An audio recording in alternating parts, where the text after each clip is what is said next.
በስመ አብ ወወልድ ወመንፈስ ቅዱስ አሃዱ አምላክ አሜን። ሰላም አምላክ ምስ ኩላና ይኹን። ስድራለለ እግዚአብሔር ከመይ ውዒልኩም? ኣነ እግዚአብሔር ይመስገን ብምሕረቱ ጽቡቕ ኣለኹ። እምበኣርከስ ንሎማዓንቲ ከዓ ብሂል ኣቦ ካብ ትብል መጽሓፍ መንፈሳዊ ማንነት ዝብል መንፈሳዊ ጽሑፍ ሒዘልኩም ክቐርብ እሞ ንኽትከታተሉኒ ብኽብሪ ይዕድም። መንፈሳዊ ማንነት ክንብል ከለና መንፈሳዊ እና ማንነት ክልተ ቃላት ዝሓዘ ክኸውን ከሎ ብሰፊሕ ትርጉሙ ንምርዳእ መንፈሳዊ እና ማንነት ሕፅር ብዝበለ ፈላሊና ክንሪኦም ክንፍትን ኢና። መንፈሳዊ ማለት ብክርስቶስ ክርስቲያን፣ ክርስቶሳውያን ብውልድ ወልድ እግዚአብሔር ከም ዝተባሃልና ብመንፈስ ቅዱስ ከዓ መንፈሳውያን ተባሃልና።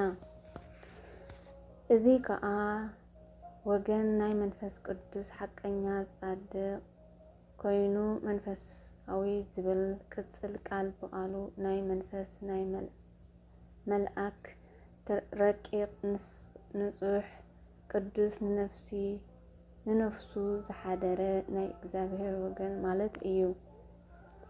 ማንነት ማለት ከዓ መፍለጢ መለለይ ማለት እዩ። ብምዃኑ ከዓ ዝኾነ ነገር ናይ ገዛ ርእሱ መለለይ ኣለዎ።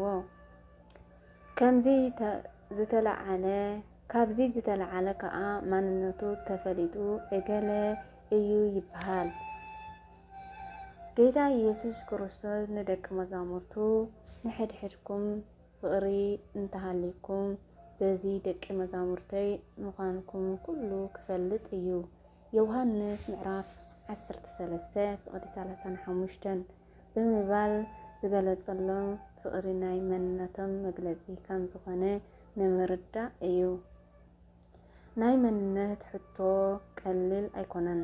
ምክንያቱ ምልክት ናይ መንነቱ ዝጠፍኦ ሰብ እገለ እዩ ምባል ስለ ዘይከኣል። ንምሳሌ ኦርቶዶክሳዊ ማንነት ድሕሪ ምግዳፎም ኦርቶዶክሳዊ እየ ዝብሉ ኣለዉ። ይኹን ደኣ እምበር መግለጺ ድሕነቶም ዝኾነ ኦርቶዶክሳዊ መንነቶም ሒዞም ክሳዕ ዘይተረኸቡ ንሳቶም ኦርቶዶክሳውያን ኣይኮኑን። ስለ ዝኾነ ከዓ እገለ እንበሃለሉ ናይ ህይወትና ተወሳኺ ዝኾነ ማንነትና ማለት ትምህርቲ ሃይማኖት፣ ምስጢርን ትርጓሚኡን፣ ስርዓት ቤተ ክርስቲያንን ኮታስ ኩሉ ግብሪ ጽድቅን ኣጥቢቕና ክንሕዞን ክንነብረሉን ይግብአና። እምበኣር ማንነት ማለት መለለይኻ መፍለጢኻ ናይ ሓደ ዜግነት ኣባል ምዃንካ እትፍልጠሉን እትጽዋዓሉን እዩ። ስለዚ መንፈሳዊ ማንነት ማለት ድማ ናይ ሓደ ኣማኒ ናይ ሓደ ክርስቲያን ናይ መንፈሳውነቱ መለክዕን መፍለጢኡን እዩ። ከምዚ ከም ምዃኑ መጠን ከዓ ክርስቲያን ከም ምዃንና ክርስቲያን ዝበልና ወይ ዝፈለጡና ማንነትና ዘፍልጡና ማንነትና እዞም ዝስዕቡ ግብሪ ጽድቂ እዮም። ኣብ ምድሪ ማንነትና ኣብ ሰማይ ከዓ ዘይሓልፍ ርስቲ ኣውርስትና እዮም። ስለዚ እምበኣር ነዞም ዝስዕቡ ካብ ብዙሕ ብውሕድ ተገሊጾም ኣብ ትሕቲ ተዘርዚሮም ዘለዉ መንፈሳዊ ማንነት ኣበው ከረድኡና ብዝኽእል ገሊጾምልና ተጽሒፎምናን ኣለዉ እሞ ንከተሎም። ምፍራሕ እግዚአብሔር፣ እምነት፣ ተስፋ፣ ፍቕሪ፣ ትሕትና፣ ትዕግስቲ፣ ጥበብ፣ ሰላም፣ ደስታ፣ ጽቡቕ ስራሕ፣ ኣርምሞ፣ ገዛእ ርእስኻ ምግዛእ፣ ገዛእ ርእስኻ ምምርማር፣ ጾም፣ ጸሎት፣ ምጽዋት፣ ካልኦትን ዝኣመሰሉ እዮም። እዚኣቶም ከዓ ከምቲ ዝገለጽናዮ ሓደ ክርስቲያን ክለብሶም ዘለዎ ጠባያት ወይ ስነ ምግባር ኮይኖም ልክ ሓደ ሰብ ስግኡ ብቁርን ንፋስን ከይሽነፍን ዕርቃኑ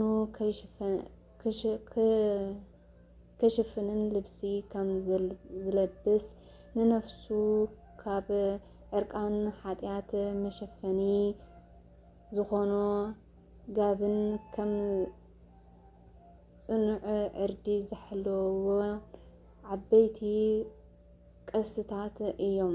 ቅዱስ ጎርጎርዮስ ዘእንዝናዙ ክርስቲያን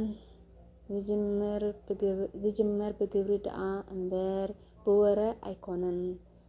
ሕይወትና ብጥቕሲ ተገኒዙ ብጥቕሲ ዝተቐበረ ካብ ሕይወትን ካብ ስራሕን ዝተፈለየ ክኸውን ኣይንፍቀድ ይብል።